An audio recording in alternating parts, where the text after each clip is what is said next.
Hi friends, this is Chris. Welcome back to the channel, and this is your daily news fix. We'll be looking at some CPI data today, and what are people saying around the market, plus what's going on in the auto industry. So let's just jump right in. And guys, the headlines were really interesting today, and I'll show you why.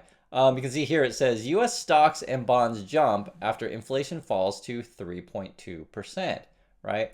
But it's a little bit misleading, and I'll show you why. There's actually two different numbers, right? You either have headline inflation or core inflation. We're talking about CPI data here.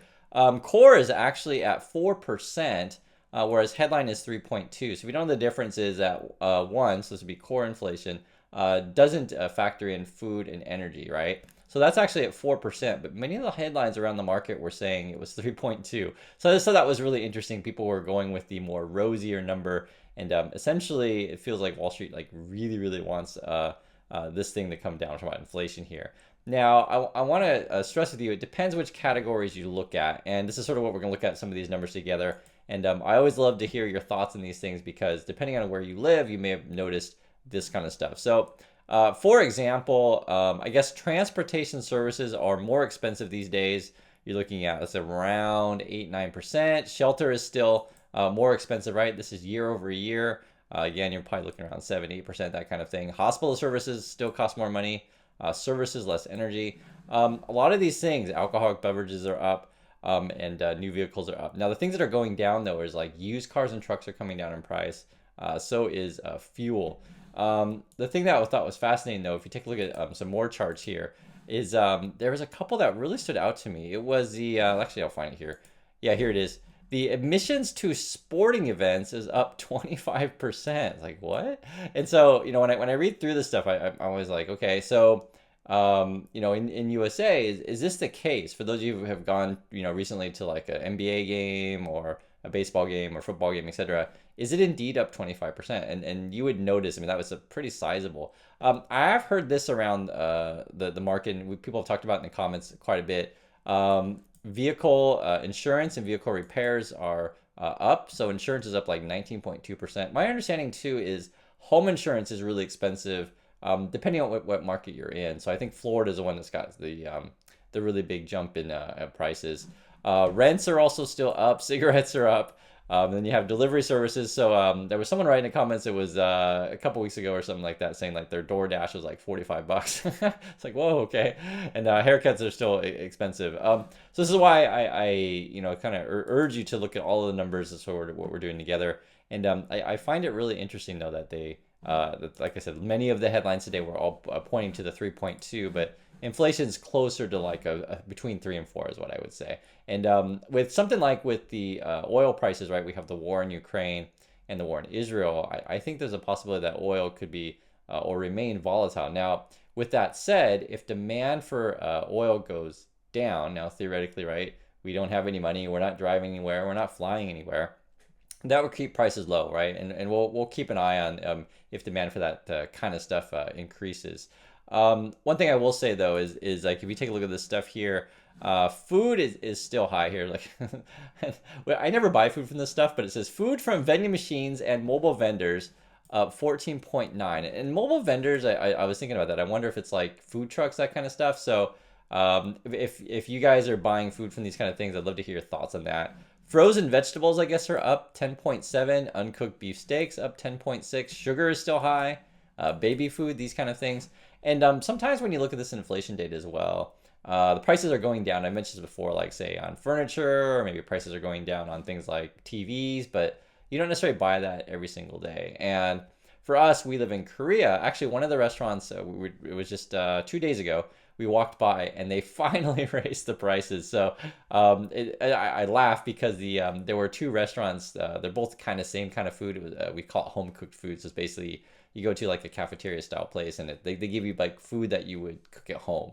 And it's really healthy. And it was interesting because the place across the street was like 9,000 Korean won.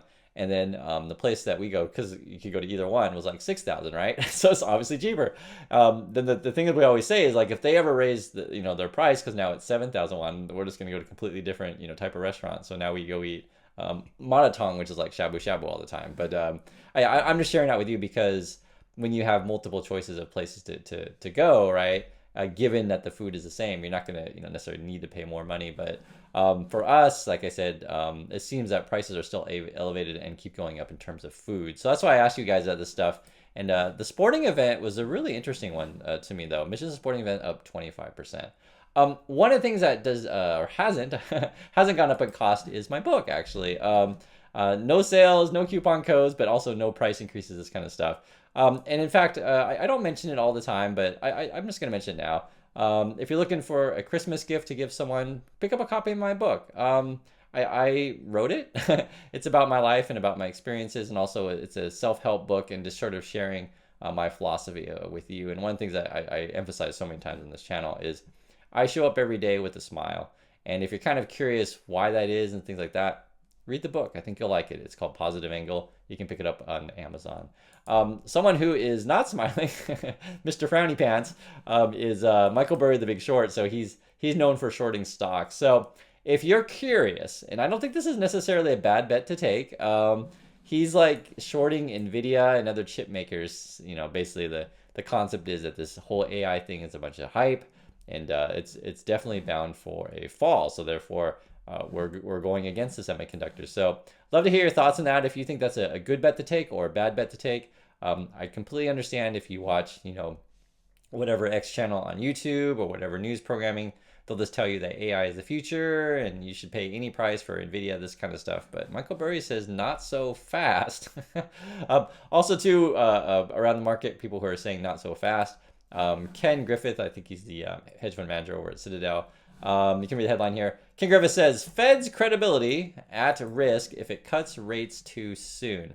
And it's interesting. The reason why you're hearing this kind of talk of like Fed cutting rates is, okay, so if inflation is indeed coming down, right, cooling off. I don't know if coming down is the right word. We'll say cooling off. Does that mean the Fed's going to start, cutting rates and go back to printing money again, right? Quantitative easing. The one thing I will say about this is when people talk about cutting and stuff like that, it's not necessarily a good thing. So I'll give you an example. So UBS, they're going like really aggressive. So they're saying here, they think the Fed is going to cut sometime next year, maybe like a June or July, total cuts of like 2.5 or 2.75%.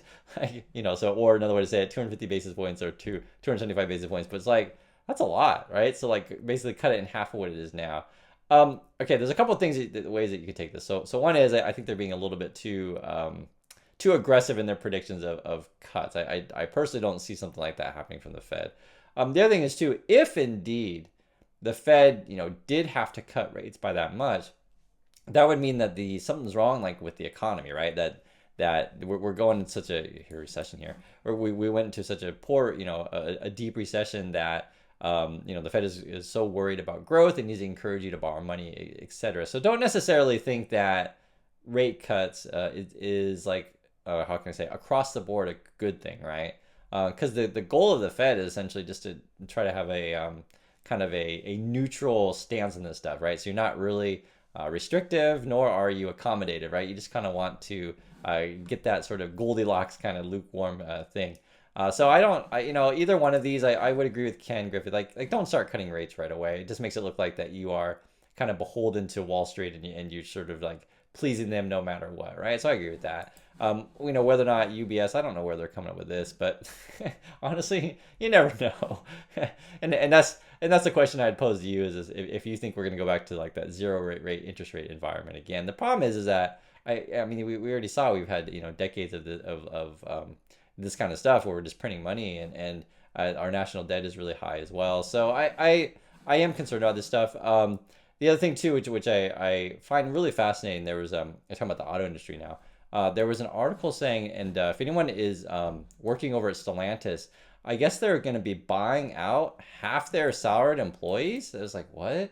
And my understanding of this is that I guess when you're switching over to EVs, electric vehicles, is that you're just not going to need the same staff or less staff, and so it was some crazy number like they're going to give you 50K and then take a hike. I just found this really really interesting, because part of like the auto industry in the USA, if you want to make the case, is that these companies are stalwarts and the government needs to support them and it's like the backbone of America, this kind of stuff. Maybe. I'll let you make your decision on if we need to keep the U.S. auto industry strong, etc. But yeah, no, not laying off is not the right word. Buying out half your employees, though, I just thought that was really interesting. And moreover, talking about industry, there was another story that really caught my attention. It was Fisker. We do not talk about Fisker that much on this channel. So when he introduced his, I believe his name is Henrik Fisker, or Heinrich Fisker. No, it should be Henrik Fisker. He introduced a car called I think it's called the Ocean, and I think this is it here. And I remember, and it's actually, honestly, it's actually a pretty cool vehicle. Now, whether or not you can turn a cool vehicle into, actually a functioning company, that's a whole other ballgame. And the thing that really stood out is that I think they're bringing in like 70 million in revenue, which just isn't that much for compared to your competitors, and they're only delivering like 1,000 vehicles, something like that. But they're losing also 90 million. So your revenue is 70. I think your total bottom line is like losing 90. But the key one here is they were saying something's wrong with their accounting. For real, material weakness was the quote. And you can see here the headline is Fisker shares sink 20% after EV maker discloses material weakness in financial reporting. And I'm just like, is there fraud going on there? What's going on? So who knows? And this is something that when you start to see a lot of these types of companies, these new startup things and stuff like that, disappear, then probably, right, at the end of this sort of startup free money era. Remember, we just had the WeWork thing.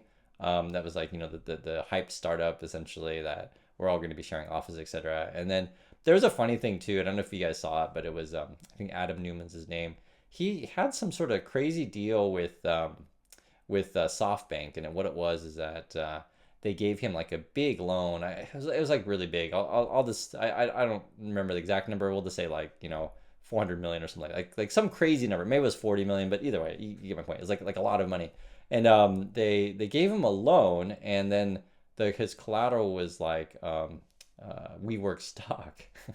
But the WeWork stock is basically worthless now, right? So basically he just took a bunch of money and ran. And I was thinking about this, and you could talk about FTX, these kind of stuff as well. But when you start to see the winding down of these kind of things, I'm not necessarily calling Fisker fraudulent like that, but this sort of doesn't sound good when you're like reporting that our last financial reports had material weakness. Like, I'll let you guys interpret that as you want. So anyway, that's the daily news today. I'd love to hear your thoughts on the CPI numbers. Where do you think is inflation going? And what are your thoughts on rate hikes next year? So thanks again for watching, everyone, and I'll catch you next video.